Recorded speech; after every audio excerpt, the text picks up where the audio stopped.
Welcome to Ramblings with Joe. Let's talk about why content creators that rise to the top seem to be divisive, the most divisive. Especially the younger creators, they seem to be the most divisive. But what I see happening is that the up-and-coming creators who are youngish, they tend to be very extreme on the far, far left, on the far, far right, and I'm just curious why that is. And the idea that the moderate, the people who are trying their best to find a common ground, they never seem to rise to the top. The centrists, if you will, for lack of a better term, even though they're not centrist, libertarians, they never seem to really, with a few exceptions, they never really seem to grab a hold and get your attention in general. The bigger audiences always seem to go to those on the extreme left or right. I participate in this kind of economy of attention. The objective for most shows is to garner as much attention as they can possibly get, to get as many viewers as they can, to build an audience, to make a little bit of cash. But the idea for most creators, and I'm not an exception, I would like to have a larger audience, but the idea for most creators is to get that large audience, to get as many people to hear their message as possible. In the economy of attention, the people who are rewarded both with attention and through the algorithm that puts it out to more people are those that are extremely divisive, have extremely left or right opinions. And the idea that the people with the most common sense, the people who are seeking to be the most congenial, find the most common interests, they're kind of set aside and have to take what they can get. This has been confirmed and reconfirmed through all of the releases of those rules from the Musk organization. Before Musk allowed that to happen, it was mostly very left. When Musk allowed it to happen and said, okay, this is a platform for free speech, the right started putting more out. And then the algorithm then started rewarding far right and far left, but not kind of in the middle. So the algorithm is a little bit responsible for this as well. Once X opened up its rules and allowed for more content from the right, the other platforms, a lot of them came into existence. I think Blue Sky is the left's kind of Twitter. Very restrictive. Don't even bother trying to go on that particular platform and try to put out a conservative message. And then YouTube had to kind of lift its restrictions, and suddenly you could have more content of a conservative nature on YouTube. The idea that these platforms built the communities on openness and free speech, and suddenly they were kind of restricting that ideal and now having to go back to it because one huge platform started saying, okay, well, we're going to do the free speech thing for real. Suddenly they're having to change their rules and allow more content. I use YouTube. It's my medium of choice. I like it. I like the way the videos upload. I like the algorithms. Even though I'm not getting very much audience, it's not YouTube's fault. I'm just not a very popular creator. We have another kind of limiter, and that is self-aversion, self-restriction, sort of a conservative or traditional liberal kind of toward the center of the spectrum of anything, really, not just politics, of anything. You tend to shy away from controversy.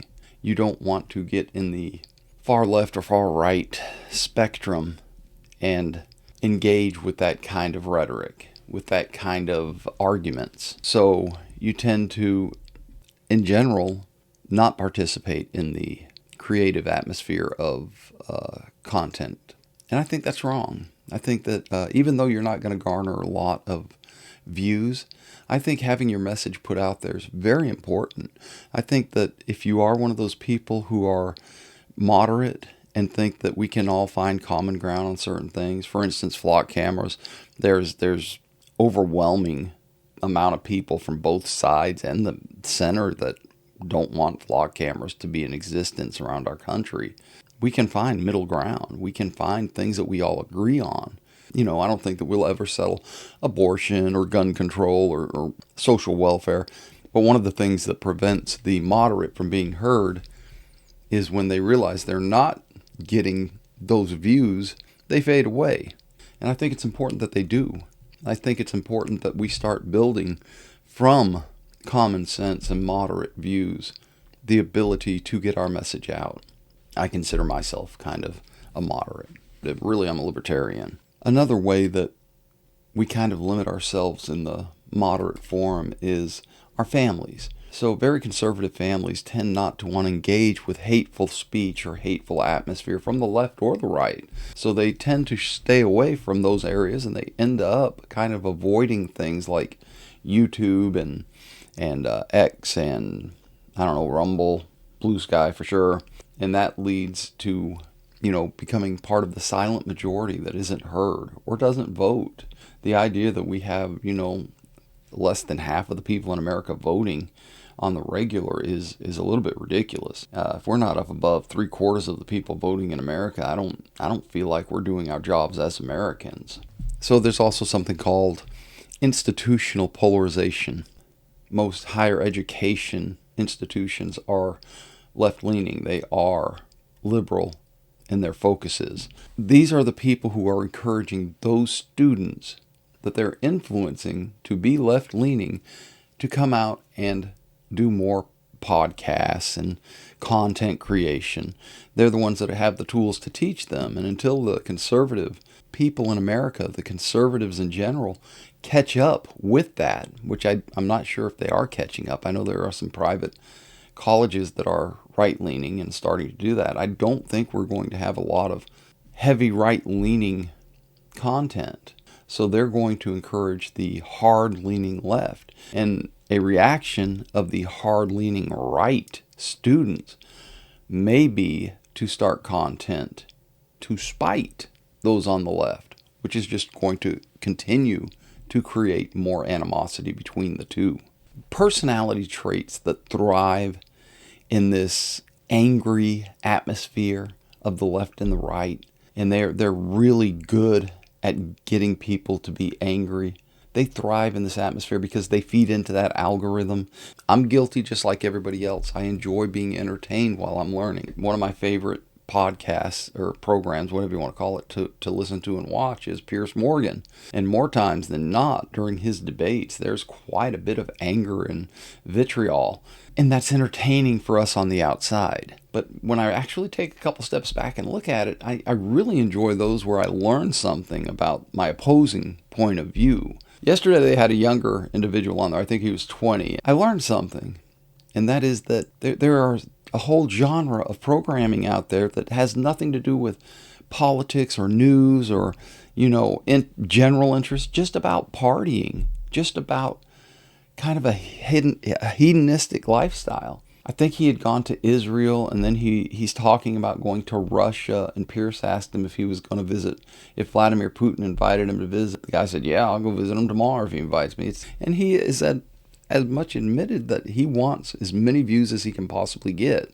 So these polarizing people that participate in the content creation, they garner the most views because the algorithm and we as people want to see that kind of content. So I think that the more moderate among us need to start teaching our children, yes, that is a route you can go. And you can live that lifestyle, and you can probably gain more content than the guy that just gives you serious content or the lady that just gives you serious content. But is that really the message you want to put out there? That hedonism, that lifestyle of me, me, me. One of the effects of this polarized screaming match that is constantly going on is we're not teaching our children the art of mediation, the art of nuance, of moderation. It doesn't have to be like that, because that's truly the point where people start getting along, when they try to understand the opposing viewpoint's point of view. And I don't see a lot of that. And I don't think we're teaching our kids that anymore. I think that we're really teaching our kids is this is right and that is wrong, and these people are good and those people are bad. Until we get a grasp on that, I don't think it changes. I think we continue to grow in that arena of divisiveness, of you cannot have a different opinion than I have because that makes you a bad person. And that's not the case in most instances. As a matter of fact, a more peaceful lifestyle can be attained by understanding someone else's point of view. A more peaceful lifestyle can be achieved by looking at someone you disagree with and saying, I don't agree with that, but I understand how they can come to that conclusion. Not only will you better understand that other person's point of view, but you'll also have a better understanding of your own point of view, which is very important, because understanding ourselves and understanding who we are as a person or as a group, as a people, that leads us down the road of peace and contentment. I'm not sure if there's a way to do this. What I do know is the parents who are teaching their kids to just avoid the conflict of the internet and the conflict of content creation. They need to teach their kids that the content they're going to create in life, whether it be on the internet or in their real life community, the content that they are going to create is a reflection of the character of who they are. So when you see these people that are on the extreme left or on the extreme right or on the extreme hedonistic lifestyle, when you see those people, you have to teach your kids and your friends and the people around you, but realize that's a reflection of who that person is. And when you're making it a lifestyle and people are seeing that and admiring that, well, that speaks more about who the people are that are watching it, who the people are that are creating it, than it does about the actual content. We have to get back to teaching our children the character that is represented by our content, whether it's online or not. And that's got to come from the parents and the family. It cannot come from the left or the right. Obviously, they're going to continue to use that algorithm to push out this, extreme content. I was sitting in the living room. My wife was working on her app, and I was sitting in the living room and thinking about this, and it occurred to me, why do I like these extreme programs? And that's why I'm guilty of it as well. Some of the stuff is necessary. Some of the debates need to get hot. Some of them need to have a little bit of anger in them. I get that. That's part of life. But mostly it's just for content. As that gentleman was explaining to Piers Morgan last night, mostly it's just to garner more views.